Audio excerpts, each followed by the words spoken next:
Generation 1.5, My Little Pony Tales. Every time I called this Generation 2, somebody would shoot me in the neck with an arrow. I heal fast. The reason everybody refers to it as Generation 2 because it's the second animated series, but the thing is, the Generation 2 ponies came after it, and nobody liked them. I think I might have a picture of them here. No, I don't. Okay, well. They were taller and they didn't look the same and people didn't like them, so they went right on and produced Generation 3. So Generation 2 never got a cartoon, so that's technically Generation 1.5. I'm pointing out that nitpick now because if I don't do it while I have the microphone, on the way out of here, somebody is going to go, you called it the wrong thing, and then I'm going to have to, like, bury them somewhere. You heard him, nobody mug him. Oh, I've already got the feminists that are going to kill me, and Jay, so... My Little Pony Tales is, despite being based on the same range of toys, completely different to G1. And I mean, you couldn't make a cartoon more different. Brain. They cut down the ensemble cast to seven core ponies. I'm not going to tell you who they are because it's actually a question at the end. And they changed the setting completely. It isn't a Ponyland anymore, which totally wasn't inspiration for Equestria at all. They changed the setting from Ponyland to a town that goes, I think it is actually named as Ponyville at one point. They changed it to a town. None of them have magic at all. There are no Pegasi, there are no unicorns, and there sure as heck aren't any alicorns. They go to high school. You're starting to see where I'm going with this. So it's a slice of life program. They go to high school and they have arguments with people and they crush on boys and they do all the things that high schoolers do. They were trying to aim at an older audience, so they took away everything that makes My Little Pony kind of its thing. So I'm rather deaf. The pony? Yes, absolutely. Yes. It is also the first time that any actual boys show up. There is this kind of strange thing in G1, thank you, I forgot to mention that. There aren't any boys around, which... Well, okay, Spike, but that's kind of incompatible if you know where I'm going. I've been on Derpy Baru, I know what you mean, but... So remember it was like a mirror thing that cloned them or something like that? Others? Well, yeah, it's cop-out writing, yeah. Can we just get some crayon and, yeah. But, no, there weren't any boys in the first one, so this is also the first one with males for them to crush on and argue with and do a song that I'll show you shortly. The thing about My Little Ponies is I genuinely like this one, and you're going to ask me why in a minute. Because the animation is kind of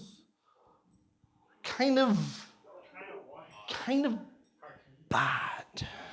Really? Like, just look. Does that remind... The kind of facial expressions go very... Does that remind you of anybody?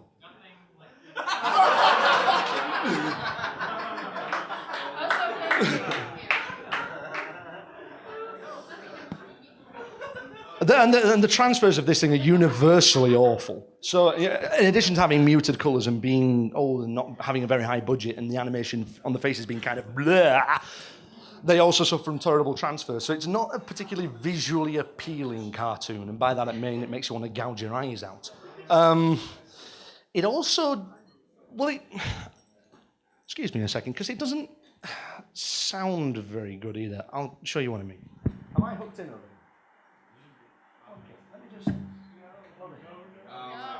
Let's check out the boys. Boys, boys, boys. What do we want with boys? One's a bully, one's a brute. Some I think are awfully cute. Boys, boys, boys. Most of them makes us noise. Because you're all coming with me. Some are lovely book reports. They play so rough and tough in sport. But at the dance, they're good at sports. Boys, boys. Admit that Rarity's best pony, I'll turn it off.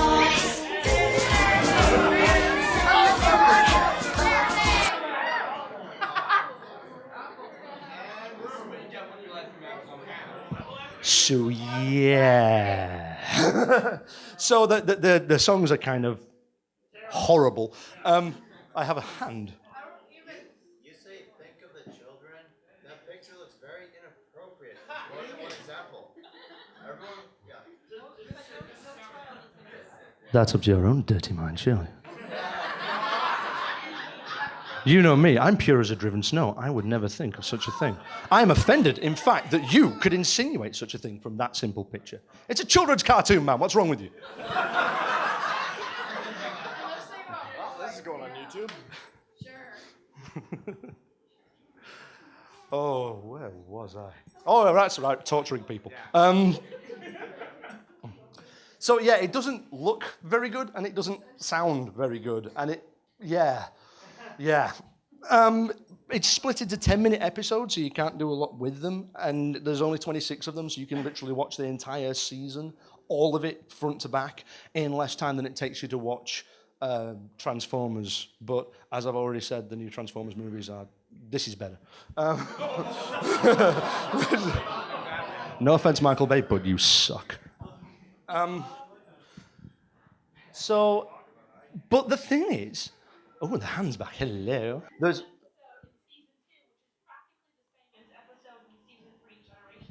Absolutely. No, that happens all the time. Ticketmaster in Generation 4 is from this.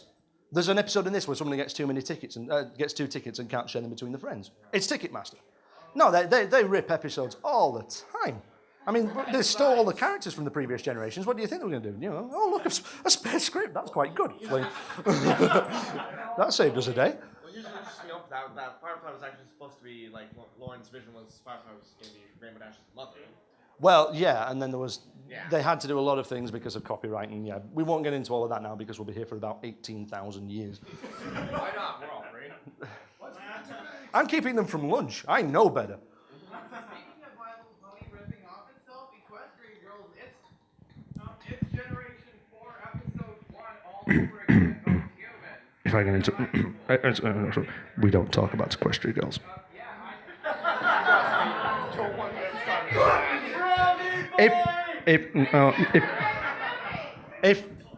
I'll tell you what. I'll tell you what we'll do. If I can if I can like curtail my ability to blah blah blah blah for 5 minutes and actually finish this before the hour ends, I'll talk about Equestrian Girls. And that will get me shot as well, most likely. Going back to Generation 1.5, which I nearly called 2 there. There is actually surprisingly good writing in it. Seriously. No, I genuinely like this show. Some of the dialogue is really good. Some of the dialogue flows really, really well. They actually interact like friends. They're well characterized because you've gotten rid of the ensemble. There's only 7 of them, so you can actually make them, characters rather than toys. So they actually do tend to develop traits for them and likes for them and dislikes for them and the way that they interact. I mean, there is an awful lot of, you're not my friend anymore. They do that like every episode. That happens a lot. But there is some, they set things up. And you know how in cartoons, you can always spot what the plot element is because it's introduced in the first 30 seconds. Hey, what are you doing with your new roller skates? Oh, I really like my new roller skates. I used to wear roller skates every day. Have you not noticed before? Oh, I wonder if anything's going to happen to the roller skates. They don't do that. They start like Bonbon's diary goes missing, like episode 20, and they've established it all the way through the series. You just see her like every now and then writing the diary, and just narrating to herself in the diary. And then in episode 20, it goes missing, and you don't need it explaining because you know it's there. And I know that sounds like a tiny little thing, but when you're talking about continuity in writing, that's way better than G1 was doing. And Bonbon is best pony in G1.5 because although she's kind of a jerk a lot of the time, she is the nexus for all decent writing in this show. Like I said, the episode where her diary goes missing. But the one thing that always stands out for me with her, one of the really important character traits, one of the important things that this show actually did, right? She's the glutton of the show. The intro starts and you see all the ponies waking up. She literally yawns and shoves a muffin in her mouth. I will look that up on YouTube and show you. That's what it is. Immediately. She eats all the way through the show. Which pony's the model? It's her. They make her the model. She wants to be a model. Nobody takes the mick out of her. They all think she's pretty, and she succeeds. Name me another little girl show where that happens. somebody that eats all the time and is actually a bit of a chunky monkey becomes a model, and everybody's like, yeah, that's a good thing. You know, people slagged off Equestria Girls for its poor body image, correctly. And this, I know it's ponies, but hey, we got the same, when G4 came out and the Celestia was too skinny, the same thing happened. There's genuinely decent characterization and writing in here, and they are trying to put forward good life lessons, and they don't have the Dear Princess Celestia hit you round the face with it thing at the end. They managed to, in the space of 10-minute episodes, write in a dilemma, a solution, the moral, and do it with decent characterization and not make a complete mess of it. But the songs are terrible. The songs are absolutely... That's not even the worst one. If I played you the worst one, I'd have to call an ambulance.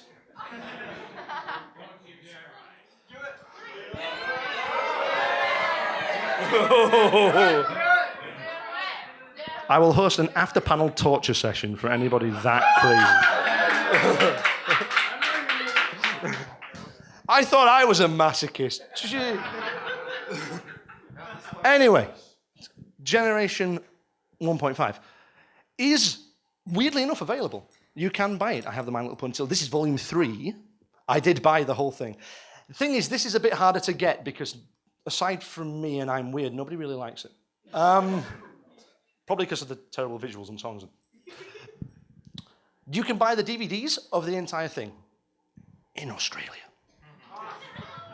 I import a lot. I see a hand. This is, oh, sorry, I forgot to mention, this is 1992. I really should, if I'm doing a history, I should say years, shouldn't I? Yes.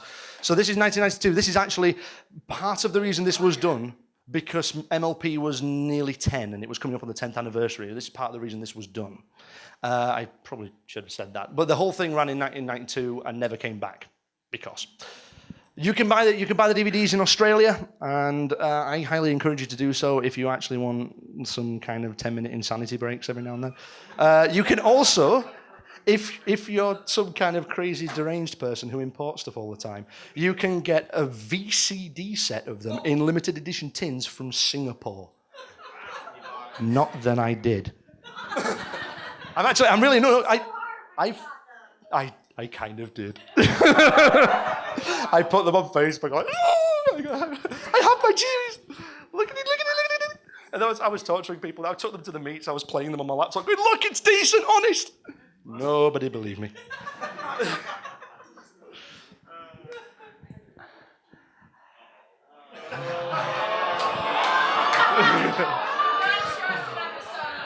Oh boy. I am never getting a girlfriend again. Okay. No, I've been torturing Finn. Finn's a recent convert. You met Finn this morning on the stage. He's insane on Rainbow Dash, so while he's been at my house, I've been playing like G3.5 Rainbow Dash on the screen constantly. Rainbow Dash always dresses in style. Just to be I'm that kind of friend. I'm the friend you don't really like. Right, G3 time. You know what comes next. That actually sounds like a really good name for a show.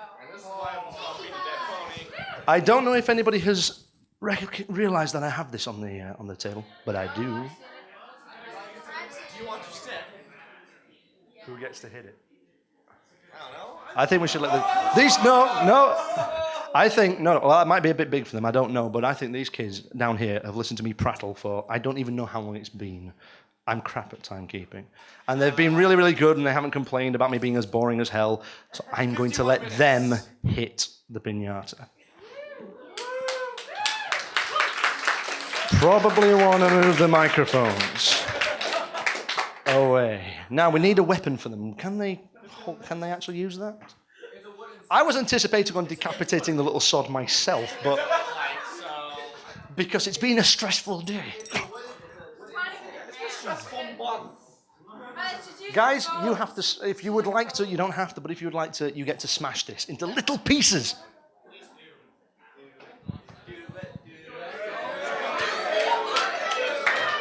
No, let's not pressure little kiddies. No, it's okay. Guys, let's not pressure little kids. That's what my counselor said. Hey, he looks like he wants to smash it. This kid just wandered up the side. Do you want to hit a thing? Yeah, you want to hit a thing. Yes! What's your name, kid? What's your name? My name's Declan. Hit it! Yes! Yes! More! Hit it till things fall out.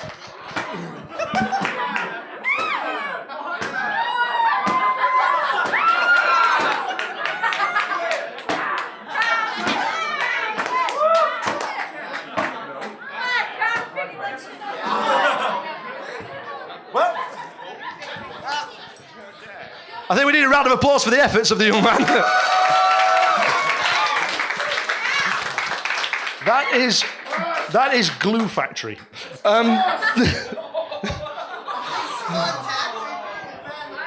But I think you are well done, sir. Well done. But I think it needs. I didn't bite for nothing.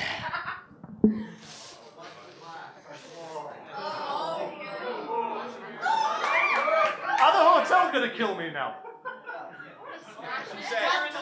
There could be only one!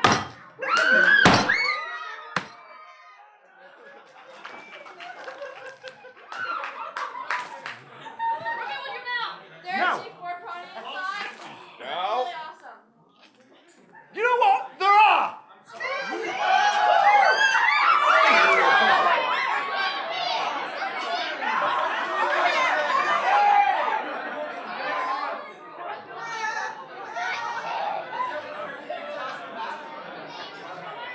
So anyway, Sugar Apocalypse. Sounds like action.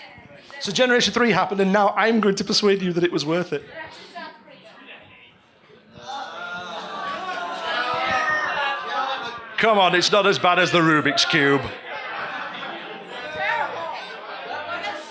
Show them a slide of 3.5 and they'll forget about it. So in 2003, you crazy, crazy people. Do I have to do my sexy voice? It's weird how that always quiets the room, isn't it? It's like, get into my van.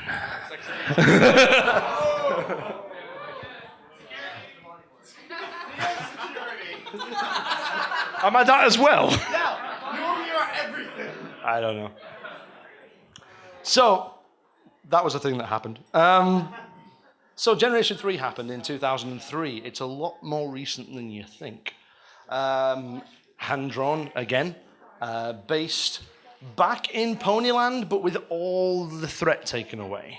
They went back to aiming for the lower kids again. They decided that their slice of life didn't work, that setting things in high school... Apparently they tried high school and thought the high school slice of life stuff just doesn't work, so it's a good thing they never did it again. I mean, can you imagine if somebody like, made a film where they... I mean, 1.5, yeah, okay, there was high school in there, but they never focused on it. It was never like they had to do anything really stupid, like become the prom queen to save the world, because that would be ridiculous.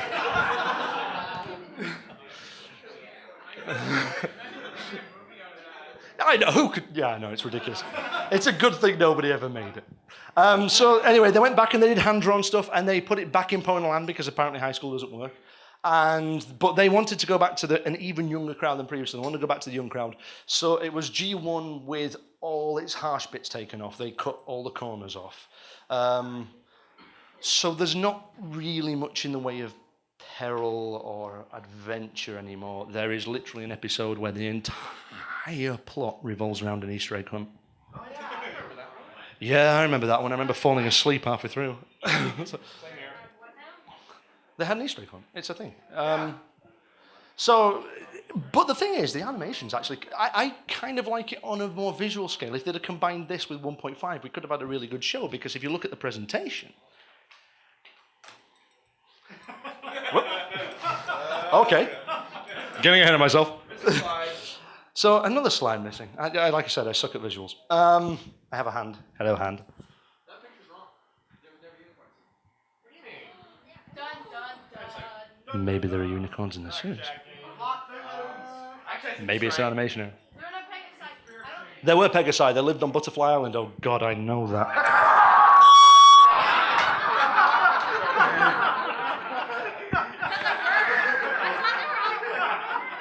Every time I saw it. You know, one of those moments when you question your life. Yeah, that's what. Why do you think I wanted the whiskey? My son at summer school and breaks into Pinky's house. Actually, She steals cupcakes, and then they have a freaking party. yes. Because everything that you do bad turns into something that people like you for in Generation 3. It's a very, very strange little progression that they have. You can't actually do anything wrong. Even if you do things wrong, you're still a nice person. Everybody loves you unconditionally. Sugar apocalypse. But the thing is, the presentation style, which I really should have a picture of, is actually, I like it. I do. The art style is pretty clean. If you look at the backgrounds, some of them, especially in the later ones, look a hell of a lot like Equestria. The art style is good. It's colourful. It's bright. It's well drawn. The songs don't suck. I mean, they have as much teeth as, gummy, but they don't suck. The whole show's like that, though. It's pleasant. And that's about, honestly, I'm trying to think of things to say to this. I don't know if you noticed, all the ponies are built from the exact same stock model with the exact same hair. Yeah. They do have this tendency, yes, actually. I'll be honest, I hadn't looked too closely at that picture because, that's supposed to be Star Chase, really? As a hand. Do you know why in G4 and 5 Scooby has a cutie mark, but in G4 she doesn't? Because for no better reason than it's a complete rewrite. And the cutie marks in everything before G4 don't really mean anything. They're there, but they're only there because there's a patent from 1981 that says they have a patent on putting tattoos on horses' butts. No, really? That's a thing. I've read the patent. No, it's basically, in some generations with some ponies you will see cutie marks. But they aren't even referred to them as that until I think Generation 3. And they don't mean anything. In everything before that, they literally mean nothing. I seem to remember, I saw one and there was somebody with a cutie mark that was like, I can't remember, what was it now? It was like 3 stars or something like that, and she was a nursery maid. So it made no sense at all. They are just there for decoration up until Generation 4. It's only in Generation 4 where it becomes a thing, where it becomes the metaphor that it quite clearly is for things I shouldn't tell the kids about.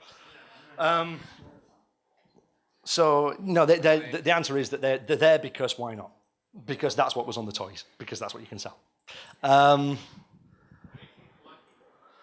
Yeah, exactly. It's what distinguishes one from the other, and it's also a really good way of spotting knockoffs. It's a really, really good way of trademarking your product, and you can go, that's not ours. Sorry? That funny pony. It's a knockoff. There are plenty of knockoffs. There is an entire wiki article on My Little Pony knockoffs. There's that many.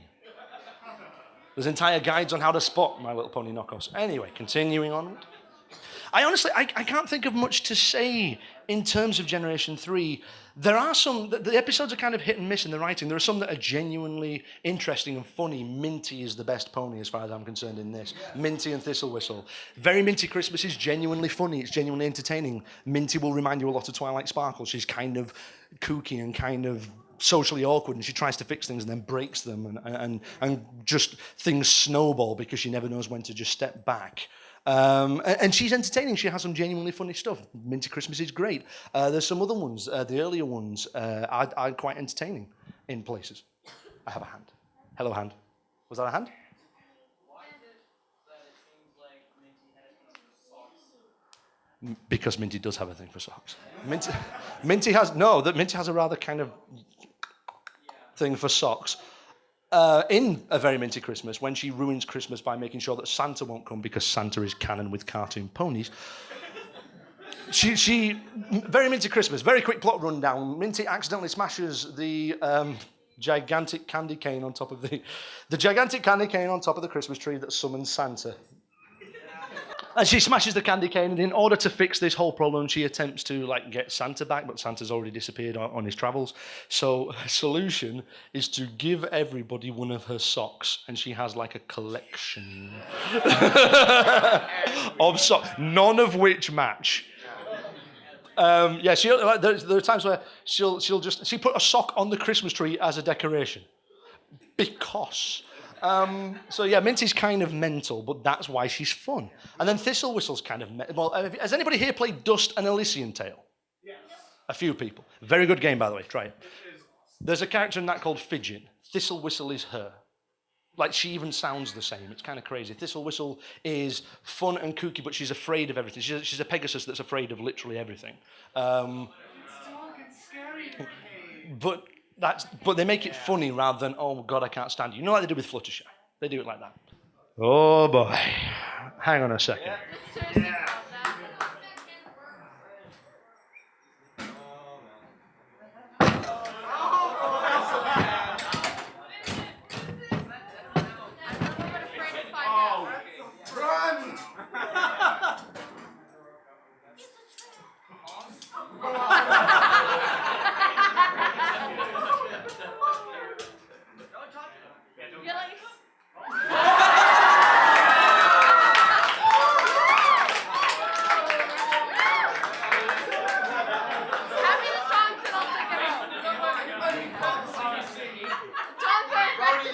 Can we please make sure that all children are at least 10 feet from the stage?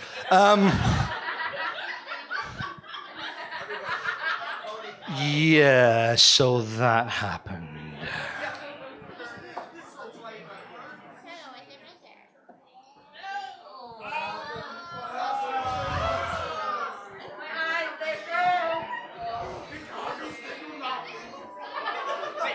We're sitting up here. We don't have to look at it. I'm within radiation distance. That's. So they rebooted Generation 3. And if you thought it didn't have teeth before, it basically becomes a children's lullaby. This is very nearly pointless. I can't defend this. What I do like is that nobody noticed that that's a special edition. Thank you for not noticing. Wait. Actually, I noticed it was. Yeah. So they redesigned them. They again stripped back the ensemble cast, although there wasn't that much of one to begin with in G3, to the core 7, which is these guys. Again, the only reason that this might be particularly relevant to G4 is Scootaloo and Cheerilee, and that is Rainbow Dash in the center. We're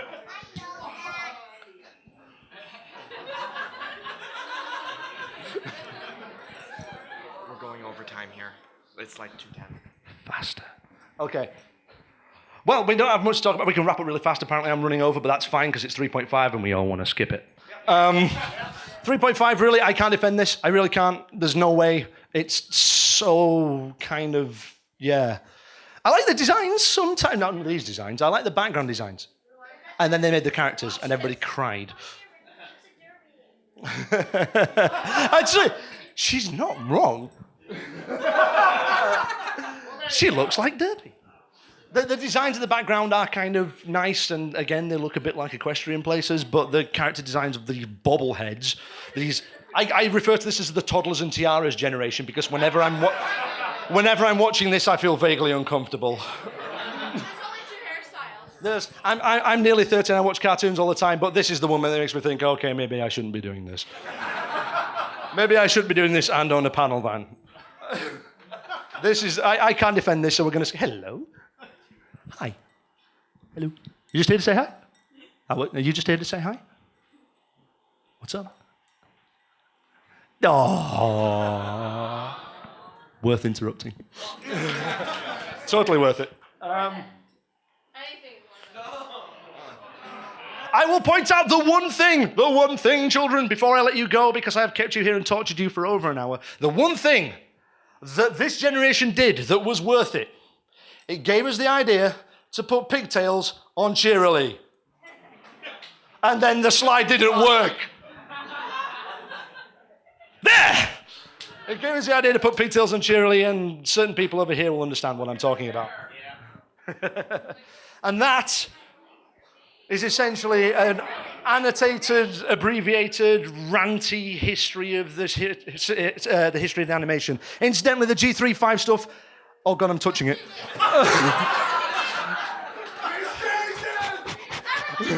The G3-5 stuff is actually really easy to get hold of, annoyingly.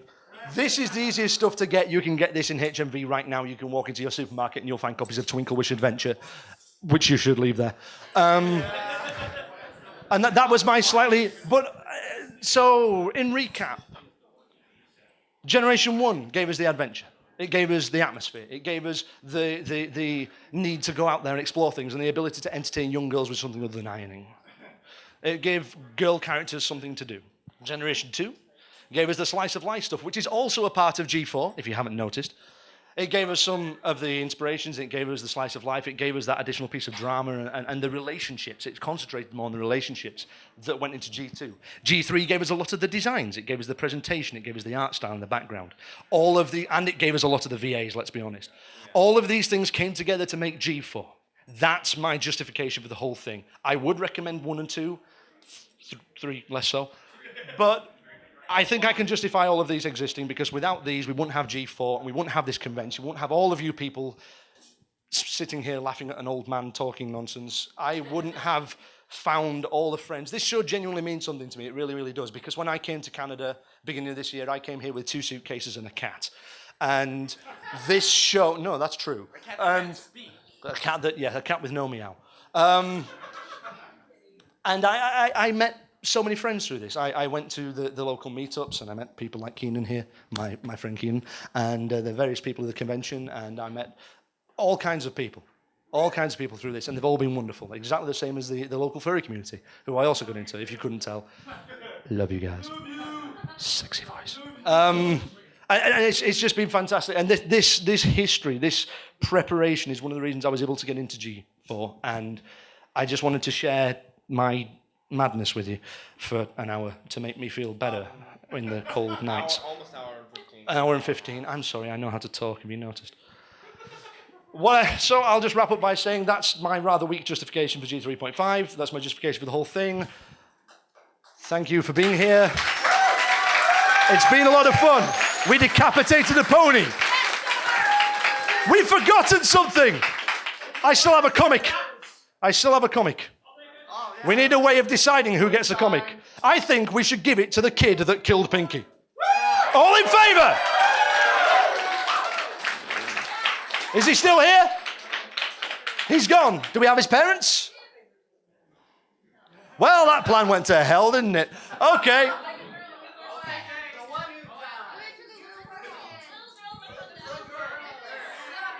Do you like comics? Do you guys like comics? Do you guys like comics? I don't want to ask them questions about G3. They won't know. They've avoided it. Yeah.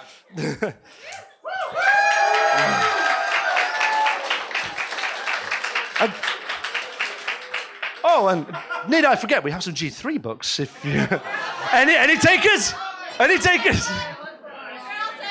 They're up here. I have no use. We'll take them away. Thank you all very much for coming.